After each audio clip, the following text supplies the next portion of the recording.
안녕하세요. 시니어를 위한 꼭 필요한 정보 시니어 전성시대입니다. 오늘은 얼마 전 지급을 시작한 국민지원금과 관련하여 빠르게 전해드릴 소식이 있어 준비했습니다. 1인당 25만원씩 지급되는 국민지원금, 아마 많은 분들께서 신청을 완료하셨을 텐데요. 아깝게 대상자에서 탈락하신 분들은 이 신청 방법 제 지난 영상에서 알려드렸으니 오른쪽 상단에 달린 링크 눌러서 영상 확인해 보시기 바랍니다. 오늘 전달드릴 내용은 지원금 사용에 대한 부분인데요. 국민지원금 이렇게 썼다간 25만원 몽땅 환수당한다고 합니다. 무엇을 조심해야 하는지, 어떤 경우에 환수당하는지 오늘 확실하게 알려드릴 테니 절대 놓치지 마시고 내 지원금도 잘 지키시길 바랍니다. 그 이야기 지금 시작하겠습니다.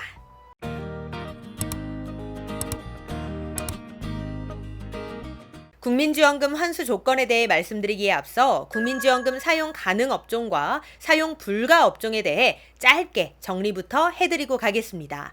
우선 국민지원금은 올해 말까지, 즉 12월 31일 금요일까지 사용이 가능하며 남은 잔액은 환불되지 않고 자동 소멸된다고 하니 올해 안으로 꼭 사용을 하셔야 합니다. 사용 가능 지역은 신청자 본인의 주소지인데요. 주소지가 특별시, 광역시, 특별자치도인 경우 특별시, 광역시, 특별자치도 내에서 사용이 가능하며 주소지가 도지역인 경우에는 세부 주소지에 해당하는 시군에서 사용 가능합니다.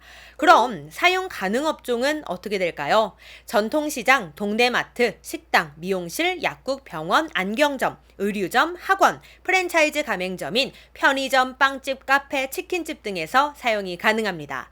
단 지역별로 일부 사용이 제한되는 매장이 있을 수 있고요. 대형마트 내 임대매장, 농협 하나로마트의 경우에도 지역사랑상품권 가맹점으로 등록된 매장에서는 사용 가능합니다.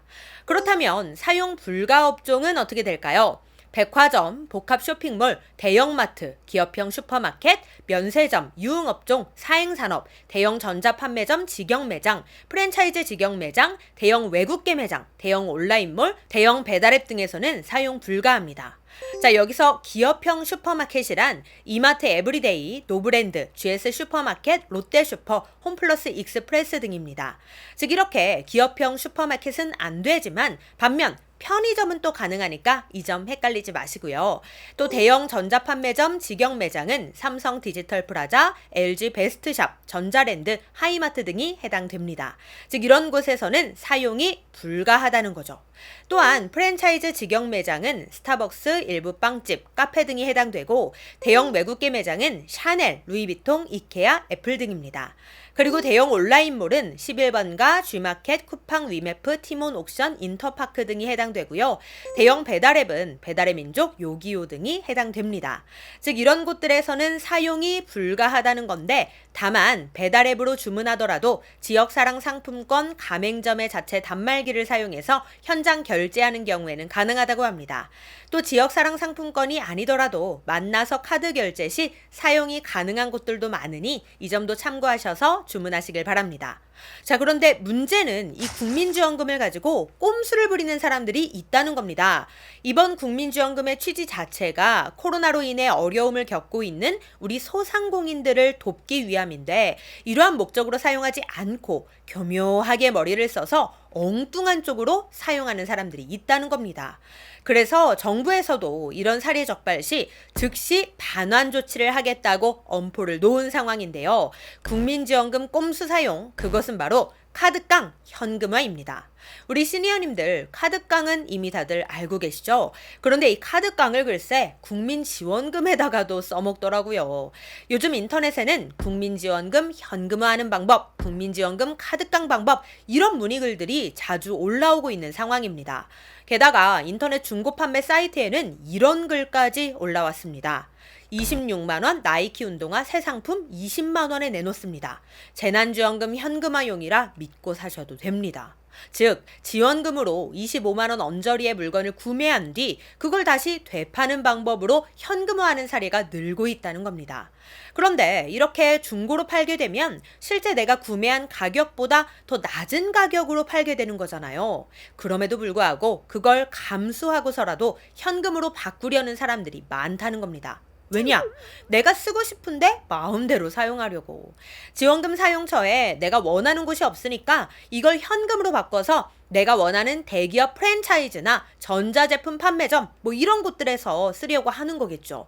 그런데 문제는 이런 사례들이 한두 건이 아니라는 겁니다. 어떤 사람은 지인이 운영하는 가게에 가서 카드로 25만 원 딱 긁고 현금으로 20만 원 돌려받은 사람도 있다고 합니다. 그리고 이런 사례들이 인터넷에서 마치 꿀팁처럼 공유되고 있는데요. 하지만 이거 결코 가볍게 볼 문제가 아닙니다. 행정안전부에서는 긴급재난지원금을 지금 목적과 달리 개인 간 거래 등으로 현금화하는 행위를 부정유통으로 규정하고 단속 및 환수를 하겠다고 밝혔는데요. 즉 괜찮겠지 하는 마음으로 저질렀다간 받은 돈마저 다시 다 뺏길 수도 있으니 절대 흔들리지 않으시길 바랍니다. 한편 이런 사례도 있었습니다. 이번 지원금 사용 가능 업종 중엔 편의점도 있었잖아요. 그래서 편의점에서도 머리를 쓴 겁니다. 아니 글쎄 전자제품인 갤럭시 워치를 갖다가 판매하기 시작한 겁니다. 편의점에서 이런 것도 갖다 팔기 시작하면서 갤럭시 워치를 구매하려는 사람들이 구름대처럼 몰렸다고 합니다. 어떻게 됐을까요? 결국엔 판매 중단이 되고 말았죠. 물론 사용 가능 업종에 제한이 있다 보니 내가 원하는 업종이 별로 없어서 이런 마음이 드는 것도 이해는 가지만 우리의 세금으로 만들어진 국민지원금이 원래의 취지와는 다르게 대기업들 먹여 살리는 데 쓰이고 카드깡 하는 데 쓰이고 이런 사례들이 늘어나다 보면 정직하게 사용하는 분들도 허탈감이 들 것 같습니다. 우리 시니어님들께서는 국민지원금 어떻게 사용하고 계신가요? 이왕 이렇게 지원금을 받게 된 거 우리 이웃의 소상공인 분들께도 작은 희망이 되고 또 사용하시는 분들께도 쏠쏠한 혜택이 되었으면 좋겠습니다. 오늘 내용 도움이 되셨다면 구독, 좋아요, 알림 설정 부탁드리고요. 저는 다음에 더 좋은 정보로 다시 찾아뵙겠습니다. 감사합니다.